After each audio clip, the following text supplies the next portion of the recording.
શિક્ષણ જગતને શર્મસાર કરતી સુરતમાં વધુ એક ઘટના સામે આવી છે, જ્યાં ભેસાણ વિસ્તારમાં એક એવી શાળા છે કે જ્યાં ઊભું રહેવું પણ જોખમકારક છે અને તેમાં વિદ્યાર્થીઓ અભ્યાસ કરવા મજબૂર બન્યા છે। જ્યારે જિલ્લા શિક્ષણ અધિકારીએ આ શાળાની મુલાકાત લીધી ત્યારે દ્રશ્યો જોઈ તેઓ પણ ચોંકી ઉઠ્યા હતા અને તાત્કાલિક જ શાળાની માન્યતા રદ કરી નાખી હતી।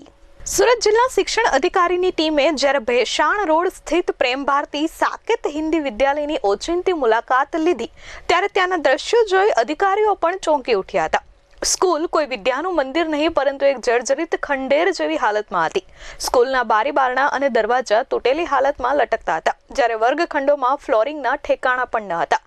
સૌથી ગંભીર બાબત એ હતી કે આ જર્જરિત અને ભયજનક ઇમારતમાં જ વિદ્યાર્થીઓને બેસાડી શિક્ષણ કાર્ય ચલાવવામાં આવી રહ્યું હતું, જે સીધું જ વિદ્યાર્થીઓના જીવ સાથેનું જોખમ હતું। આ શાળા હંમેશા વિવાદમાં રહી છે। આ શાળાના હંમેશા કચેરી ખાતે અને શિક્ષકો સાથે અને બધા સાથે પ્રશ્નો સાથે વિવાદમાં રહી છે।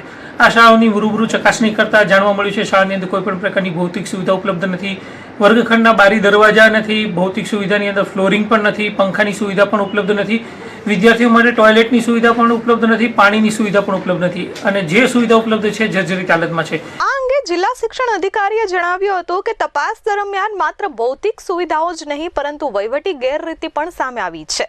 સ્કૂલના ચોપડે વિદ્યાર્થીઓની સંખ્યા 36 દર્શાવવામાં આવી હતી, પરંતુ વાસ્તવિકતા કંઈક અલગ જ હતી। રોજિંદા વર્ગમાં માત્ર 20 થી 21 વિદ્યાર્થીઓ જ હાજર રહેતા હોવાનું જણાવ્યું હતું। એટલું જ નહીં, પ્રથમ સત્રની પરીક્ષામાં 36 માંથી 2 વિદ્યાર્થીઓ ગેરહાજર હતા। આમ વિદ્યાર્થીઓની સંખ્યા ખોટી દર્શાવી સ્કૂલ ચાલુ રાખવાનો અને સરકારી લાભ લેવાનો પ્રયાસ સંચાલકો દ્વારા કરવામાં આવી રહ્યો હતો। વિદ્યાર્થીના જીવના જોખમે આ શાળા ચલાવવી હિતકારક નથી, જેથી કરીને શાળાની માન્યતા રદ કરવાની કાર્યવાહી કરી દીધી છે।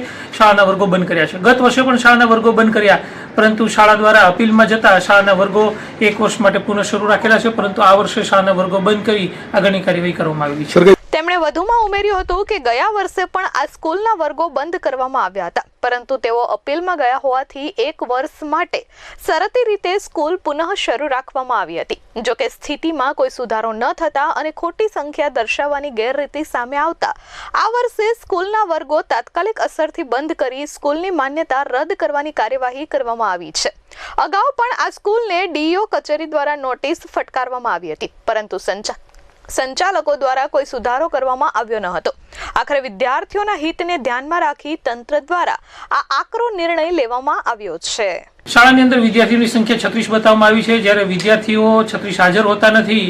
20 થી 21 વિદ્યાર્થીઓ મોટાભાગે હાજર હોય છે રોજ, જ્યારે શાળાની અંદર પ્રથમ સત્રની પરીક્ષા માટે પણ 36 પૈકી 2 વિદ્યાર્થીઓ પરીક્ષા આપી નથી, જેથી કરીને એમ કહી શકાય કે વિદ્યાર્થીઓની સંખ્યા પણ ખોટી બતાવીને શાળા શરૂ રાખવા માટે થઈ અને પ્રયત્ન કરી રહ્યા છે, જેથી કરીને શાળાની માન્યતા રદ કરવાની કાર્યવાહી શરૂ કરી દીધી છે। Bureau report H24 news, Surat.